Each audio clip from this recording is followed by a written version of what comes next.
नमस्कार, DD news में आपका स्वागत है। मैं हूं चंद्रशेखर जोशी और आइए सबसे पहले आपको दिखाते हैं इस वक्त की हेडलाइंस।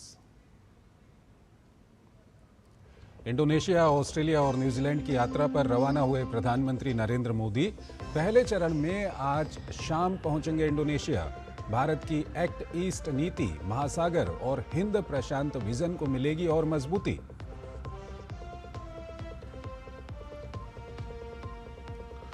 श्री राम जन्मभूमि तीर्थ क्षेत्र ट्रस्ट सदस्यों की बैठक। ट्रस्ट के अध्यक्ष महंत नृत्य गोपाल दास ने कहा, करोड़ों राम भक्तों की आस्था से जुड़ा है मामला, व्यक्तिगत हित के लिए राजनीति करने से बचने की सलाह।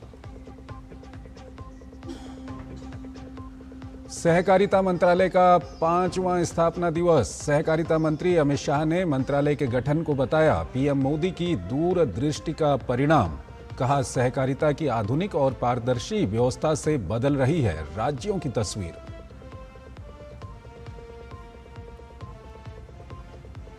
पहलगाम आतंकी हमले में हाफिज सईद के खिलाफ एनआईए की सप्लीमेंट्री चार्जशीट दाखिल। आरोपी के खिलाफ भारत के खिलाफ युद्ध छेड़ने और सीमा पार से साजिश रचने का आरोप। और यूपी कैबिनेट ने कुल 27 विकास परियोजनाओं को दी मंजूरी। राज्य में निवेश हेतु स्टार्टअप मिशन की स्थापना के प्रस्ताव को हरी झंडी। श्रमिकों के इलाज के लिए गोरखपुर, मुरादाबाद में 100 बेड के अस्पताल को मंजूरी। और आइए अब खबरों को विस्तार से देखते हैं। प्रधानमंत्री नरेंद्र मोदी आज से 3 देशों की अपनी महत्वपूर्ण यात्रा पर रवाना हो गए हैं। 6 से 11 जुलाई तक चलने वाली इस यात्रा में प्रधानमंत्री इंडोनेशिया, ऑस्ट्रेलिया और न्यूजीलैंड का दौरा करेंगे। इस दौरे का मुख्य उद्देश्य भारत की एक्ट ईस्ट पॉलिसी और महासागर विजन को और मजबूत करना है।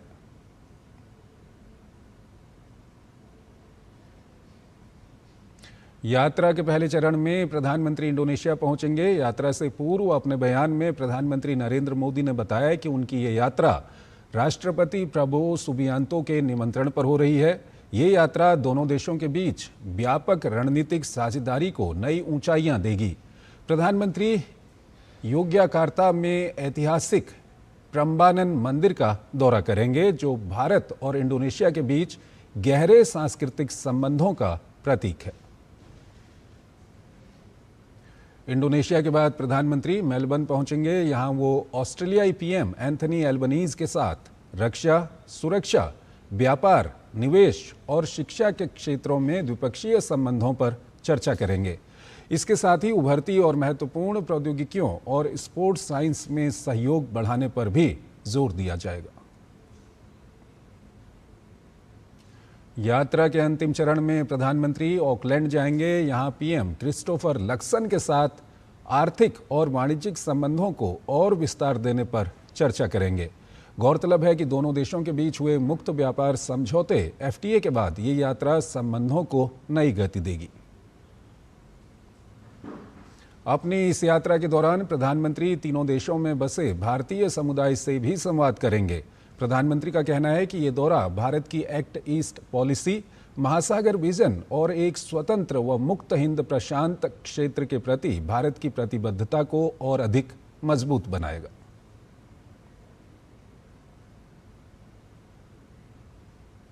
तो प्रधानमंत्री नरेंद्र मोदी की 3 देशों की यात्रा का पहला पड़ाव होगा इंडोनेशिया। ये यात्रा केवल द्विपक्षीय संबंधों तक सीमित नहीं, बल्कि भारत की एक्ट ईस्ट और इंडो पैसिफिक विजन को नई गति देने वाली मानी जा रही है। जकार्ता में प्रधानमंत्री राष्ट्रपति प्रबोवो सुबियांतो के साथ व्यापक वार्ता करेंगे और दोनों देशों के बीच रणनीतिक, आर्थिक और सांस्कृतिक साझेदारी को और मजबूत बनाने पर चर्चा होगी। भारतीय समुदाय से संवाद और प्राचीन सांस्कृतिक विरासत से जुड़ाव भी इस यात्रा के अहम पड़ाव होंगे।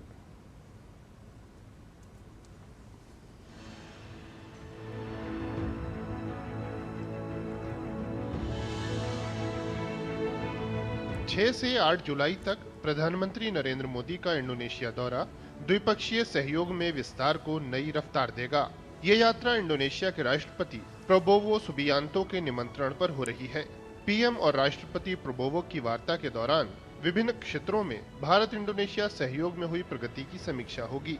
साथ ही सहयोग में विस्तार की संभावनाओं पर विचार विमर्श किया जाएगा। एनर्जी सिक्योरिटी पे काम होगा, मैन्युफैक्चरिंग पे काम होगा, एजुकेशन पे काम हो रहा है, कल्चरल एक्सचेंजेस पे काम हो रहा है। आपने ध्यान दिया होगा कि प्रधानमंत्री जी यज्ञाकार्ता जाएंगे, जो एक पौराणिक मंदिर है 9वीं सदी का, एक अद्भुत मंदिर है, उसके पुनर्निर्माण के लिए भारत योगदान करेगा। तो कई सारे स्तंभों पर काम हो रहा है और मुझे लगता है कि इस दौरे के बाद और भी घनिष्ठ हो जाएगा भारत और इंडोनेशिया का संबंध और कई नए एरियाज और खेमों में काम होगा। एक उदाहरण तो मैं न्यूक्लियर कोऑपरेशन का भी दूंगा। Indonesia nuclear energy and peaceful use of nuclear energy में पैर डालने की सोच रहा है, उसमें भारत का रोल हो सकता है। दोनों देशों की दोस्ती प्राचीन सांस्कृतिक विरासत और आधुनिक रणनीतिक साझेदारी पर आधारित है। भारत की हिंद प्रशांत नीति के संदर्भ में भी पीएम की यात्रा बेहद अहम है।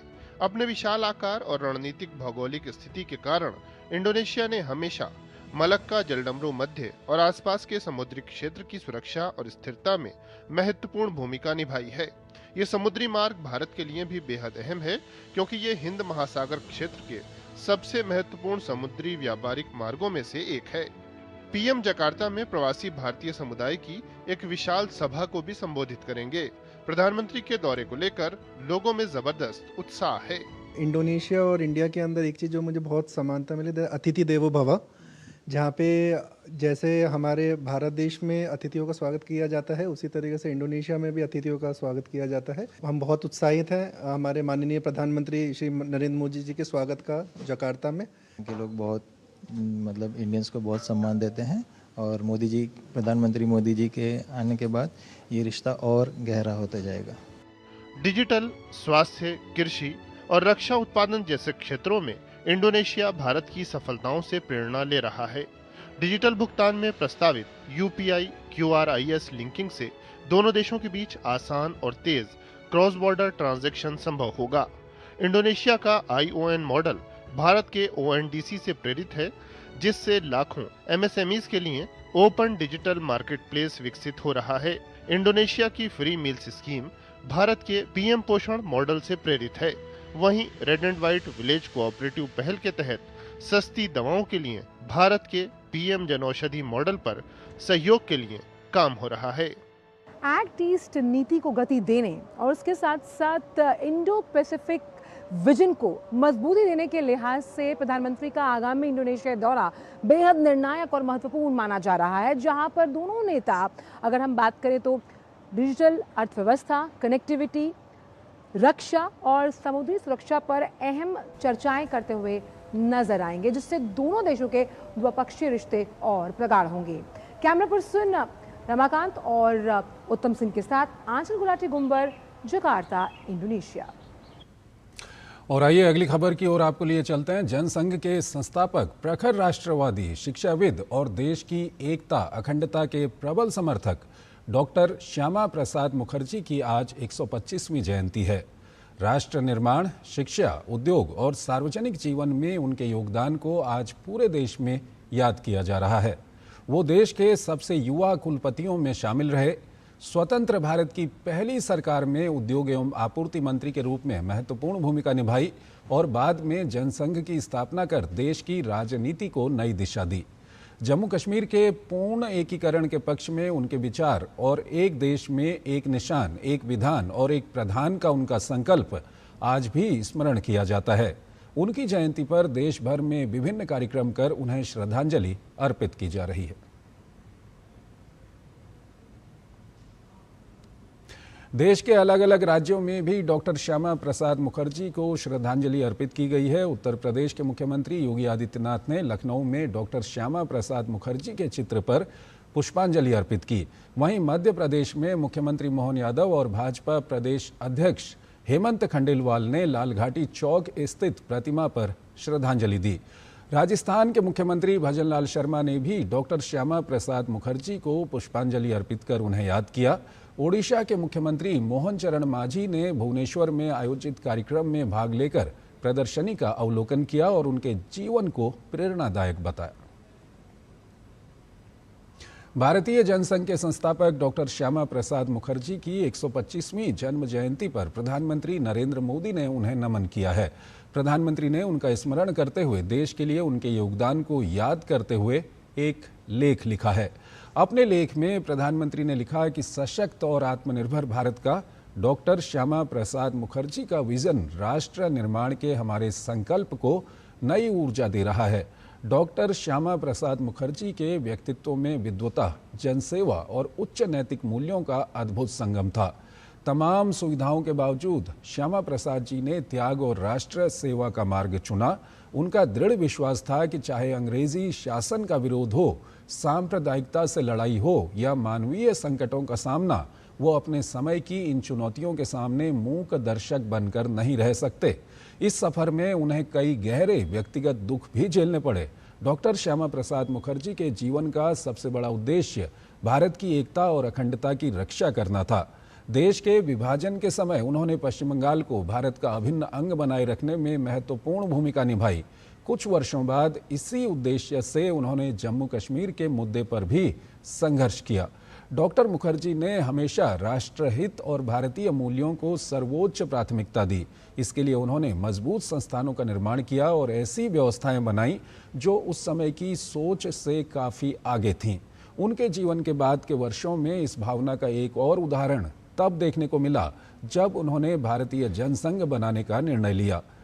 उस समय देश में हर तरफ कांग्रेस पार्टी का ही बोलबाला था। ऐसे में उन्होंने महसूस किया कि देश को एक ऐसे नए विकल्प की बहुत ज़रूरत है जो भारत की प्रगति की बात भी करे और हमारी सांस्कृतिक जड़ों से भी जुड़ा रहे। डॉक्टर श्यामा प्रसाद मुखर्जी का भारत के पहले उद्योग एवं आपूर्ति मंत्री के रूप में कार्यकाल बेहद अहम रहा। वो उद्योग को नए नए आज़ाद हुए भारत के लोगों में सम्मान, अवसर और आत्मविश्वास का संचार करने का सशक्त माध्यम मानते थे। डॉक्टर मुखर्जी अपनी मानवीय संवेदनाओं और सेवा भाव के लिए भी विशेष रूप से जाने जाते हैं। वर्ष 1943 में जब बंगाल भीषण अकाल की त्रासदी से जूझ रहा था, तब उन्होंने पीड़ितों की सेवा में स्वयं को पूरी तरह समर्पित कर दिया था। भारतवर्ष की एकता, अखंडता और स्वाभिमान के लिए डॉक्टर श्यामा प्रसाद मुखर्जी का बलिदान हर पीढ़ी को प्रेरित करता रहेगा। एक छोटा सा ब्रेक लेते हैं।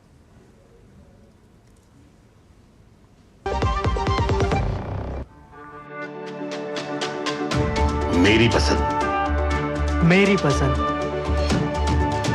मेरी पसंद, मेरी पसंद, हमारी पसंद, हम सबकी पसंद। मजबूत देश का मजबूत सरिया हो गया स्टील। स्वागत है आपका ब्रेक के बाद। सहकारिता मंत्रालय के गठन के 5 वर्ष पूरे होने के अवसर पर नई दिल्ली में आयोजित सहकार से समृद्धि कार्यक्रम का आयोजन किया गया। इस कार्यक्रम में केंद्रीय गृह एवं सहकारिता मंत्री अमित शाह शामिल हुए। इस दौरान उन्होंने कहा कि देश के 30 करोड़ से अधिक सहकारिता से जुड़े लोगों के वर्षों का इंतजार प्रधानमंत्री नरेंद्र मोदी ने आज ही के दिन सहकारिता मंत्रालय का गठन कर समाप्त किया था। सहकारिता से जुड़े हुए देश के 30 करोड़ लोग और 8,50,000 से ज्यादा कोऑपरेटिव्स, जिसकी 75 साल से राह देख रही थी, आज से ठीक 5 साल पहले नरेंद्र मोदी जी ने स्वतंत्र सहकारिता मंत्रालय भारत सरकार में प्रस्तापित करने का निर्णय आज के ही दिन किया था। मैं करोड़ों करोड़ों पशुपालक, छोटे किसान और कोऑपरेटिव से जुड़े हुए सहकार की भावना से युक्त सभी प्रकार की कोऑपरेटिव के सभी मेंबरों की ओर से सम्माननीय प्रधानमंत्री जी का आज बहुत बहुत साधुवाद और अभिनंदन करना चाहता हूं। कार्यक्रम में केंद्रीय गृह एवं सहकारिता मंत्री अमित शाह ने डॉक्टर श्यामा प्रसाद मुखर्जी को याद करते हुए कहा कि अगर डॉक्टर मुखर्जी नहीं होते तो कश्मीर आज भारत का हिस्सा नहीं होता। उन्होंने कहा कि प्रधानमंत्री नरेंद्र मोदी ने अनुच्छेद 370 हटाकर डॉक्टर मुखर्जी के सपने को साकार किया। राम मंदिर चढ़ावा चोरी मामले के बीच आज होने वाली श्री राम जन्मभूमि तीर्थ क्षेत्र ट्रस्ट की बैठक पर सबकी नजरें टिकी हैं। बैठक में महासचिव चंपत राय और ट्रस्टी अनिल मिश्रा के इस्तीफों पर अंतिम फैसला हो सकता है। एसआईटी की शुरुआती रिपोर्ट, वित्तीय दस्तावेज, नई प्रशासनिक व्यवस्था और सीईओ की नियुक्ति जैसे अहम मुद्दों पर भी चर्चा होगी। बैठक दोपहर 3 बजे श्री राम जन्मभूमि परिसर में होगी, जो पहले मणिराम छावनी में होने वाली थी। तीर्थ क्षेत्र में विशेष रूप से आमंत्रित सदस्य गोपाल राव के मुताबिक बैठक की अध्यक्षता श्री राम मंदिर जन्मभूमि तीर्थ क्षेत्र के अध्यक्ष महंत नृत्य गोपाल दास करेंगे। बैठक के प्रमुख एजेंडे में चंपत राय और अनिल मिश्रा के इस्तीफों पर फैसला, राम मंदिर चढ़ावा कथित चोरी मामले में एसआईटी की प्रारंभिक रिपोर्ट सहित कई मुद्दों पर चर्चा हो सकती है।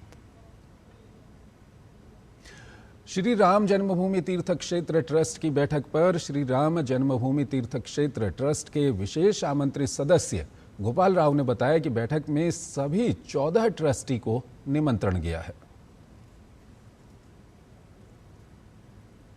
3 बजे आज मंदिर परिसर में ट्रस्ट की बैठक होगी। सभी 14 ट्रस्टियों को निमंत्रण गया है। मैं उम्मीद है सभी लोग भाग लेंगे। राम मंदिर चढ़ावा चोरी मामले में उत्तर प्रदेश के उप मुख्यमंत्री ब्रजेश पाठक ने कहा कि अयोध्या धाम में हुई घटना बेहद दुर्भाग्यपूर्ण है, लेकिन पूरा देश जानता है कि कांग्रेस और समाजवादी पार्टी के लोगों ने हमेशा राम मंदिर का विरोध किया है। कांग्रेस और समाजवादी पार्टी के लोगों को अयोध्या धाम पर बात करने का भी कोई अधिकार नहीं है। राम मंदिर चढ़ावा चोरी मामले पर महंत नृत्य गोपाल दास का बयान सामने आया है। उन्होंने एक पत्र जारी कर इस घटना की कड़ी निंदा की है और दोषियों के खिलाफ कठोर कार्रवाई की मांग की है। महंत नृत्य गोपाल दास ने अपने पत्र में कहा कि मंदिर में हुई दान चोरी की घटना अत्यंत दुर्भाग्यपूर्ण और शर्मनाक है। उन्होंने कहा कि जिसने भी ये पाप किया है उसको कड़ी सजा मिले। महंत नृत्य गोपाल दास ने इस मामले की जांच को लेकर प्रधानमंत्री नरेंद्र मोदी और उत्तर प्रदेश के मुख्यमंत्री योगी आदित्यनाथ पर पूर्ण विश्वास जताया है। उन्होंने कहा कि उन्हें भरोसा है कि सरकार इस मामले से जुड़े हर एक व्यक्ति को चिन्हित कर उन्हें कानून के दायरे में लाएगी और न्याय सुनिश्चित करेगी। उन्होंने कहा कि ये करोड़ों हिंदुओं के आस्था का सवाल है और इस पर निजी हित के लिए राजनीति नहीं होनी चाहिए। अगली खबर की ओर चलते हैं। उत्तर प्रदेश कैबिनेट की बैठक में आज कई अहम फैसलों पर मुहर लगाई गई। बैठक में विकास, निवेश, रोजगार और सामाजिक सुरक्षा से जुड़े कुल 27 अहम प्रस्तावों को मंजूरी दी गई है। उत्तर प्रदेश में निवेश को बढ़ावा देने के लिए स्टार्टअप मिशन की स्थापना को मंजूरी दी गई है। साथ ही राज्य की नई उत्तर प्रदेश स्टार्टअप नीति 2026 और डेटा सेंटर नीति 2026 को भी स्वीकृति प्रदान की गई है। इन फैसलों से प्रदेश में टेक्नोलॉजी और इनोवेशन सेक्टर को नई गति मिलने की उम्मीद है। इसके अलावा लघु एवं सीमांत किसानों, पशुपालकों और डेयरी फार्म संचालकों के लिए मुख्यमंत्री जोखिम प्रबंधन एवं पशुधन बीमा योजना को मंजूरी दी गई है। ये योजना प्रदेश के सभी 75 जनपदों में लागू होगी, जिसमें पशु के बीमार, अपंग या मृत्यु की स्थिति में बीमा सुरक्षा दी जाएगी। श्रमिकों के स्वास्थ्य और चिकित्सा सुविधा के लिए गोरखपुर और मुरादाबाद में 100 बेड के अस्पताल और वाराणसी में ईएसआईसी मेडिकल कॉलेज के निर्माण को मंजूरी दी गई है। इसके लिए भूमि आवंटन का प्रस्ताव भी स्वीकृत किया गया है। वाराणसी मेडिकल कॉलेज में श्रमिकों के बच्चों के लिए 50% सीटें आरक्षित रखने का प्रावधान भी किया गया है। योगी कैबिनेट की बैठक में आज एक अहम और ऐतिहासिक फैसला लिया गया है। उत्तर प्रदेश के शाहजहांपुर जिले के जलालाबाद का नाम अब आधिकारिक रूप से बदलकर परशुरामपुरी कर दिया गया है। सरकार का कहना है कि ये निर्णय लंबे समय से चली आ रही स्थानीय जनप्रतिनिधियों की मांग और क्षेत्र की धार्मिक व सांस्कृतिक पहचान को ध्यान में रखते हुए लिया गया है। जलालाबाद क्षेत्र भगवान परशुराम की आस्था और परंपराओं से भी जुड़ा हुआ माना जाता है। कैबिनेट की मंजूरी मिलने के बाद अब नाम परिवर्तन की औपचारिक प्रशासनिक प्रक्रिया आगे बढ़ा दी गई है। जल्द ही सभी रिकॉर्ड, नक्शों और सरकारी दस्तावेजों में जलालाबाद की जगह परशुरामपुरी नाम दर्ज किया जाएगा। शाहजहांपुर के जलालाबाद की नई पहचान अब परशुरामपुरी के रूप में स्थापित होने जा रही है।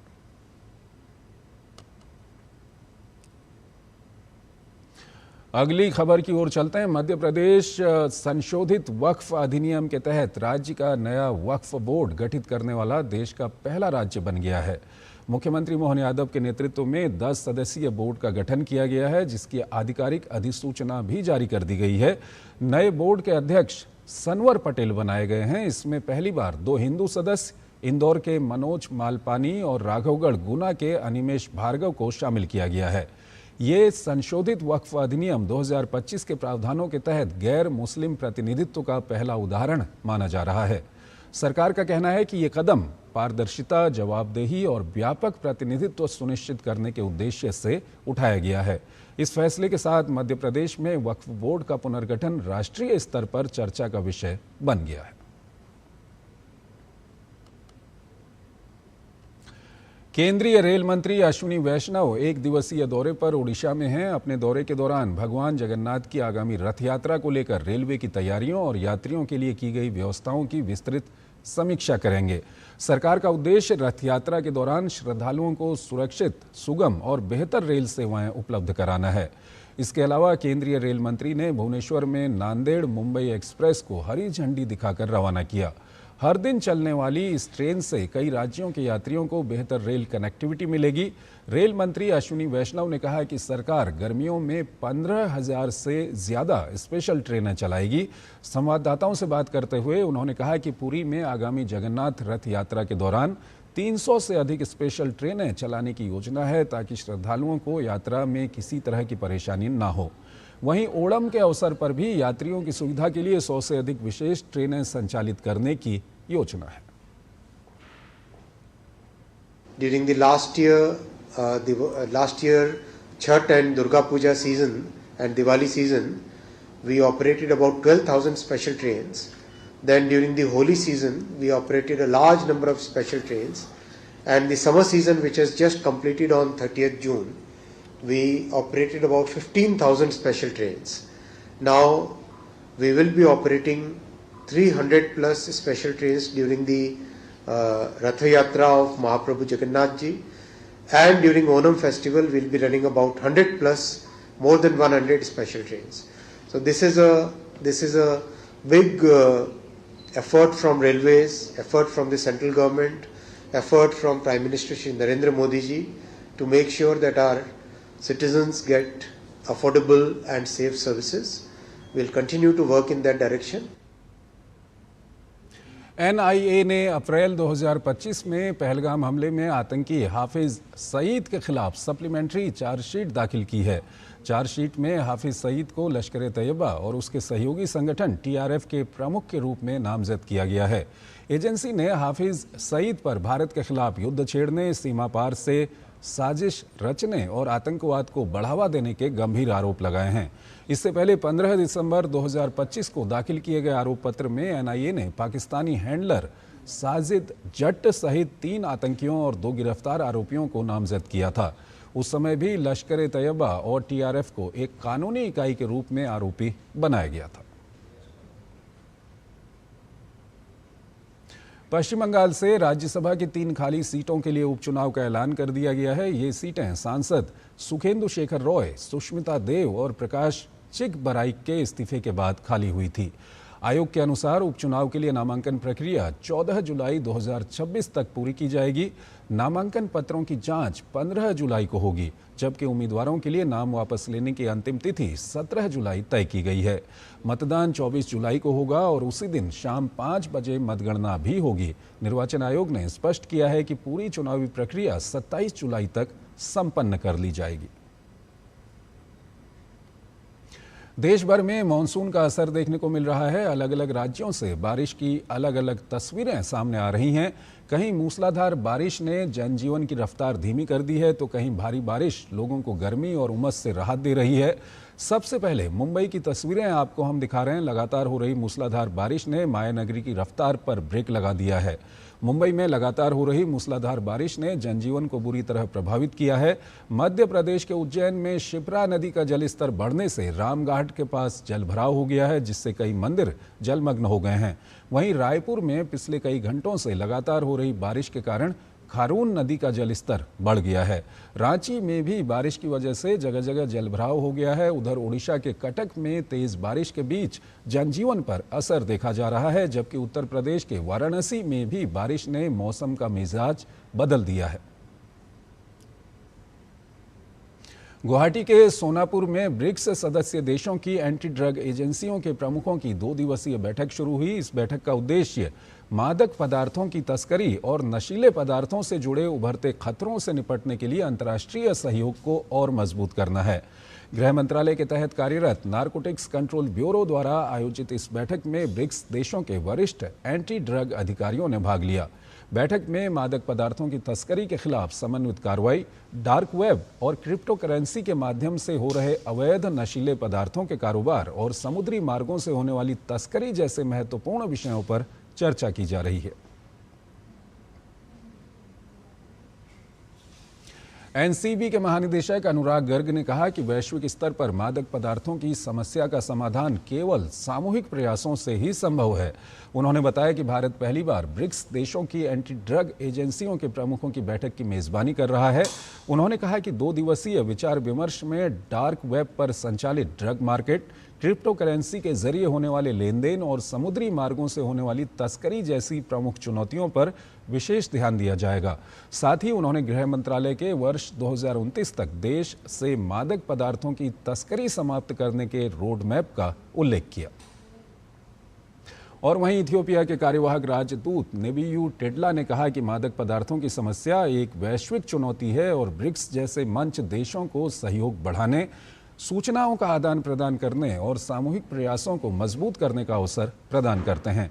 उन्होंने कहा कि इथियोपिया इस बैठक में अपने अनुभव साझा करने और अन्य सदस्य देशों से सीखने के उद्देश्य से शामिल हुआ है। तो इस बुलेटिन में फिलहाल इतना ही। आप बने रहिए डीडी न्यूज़ के साथ। नमस्कार।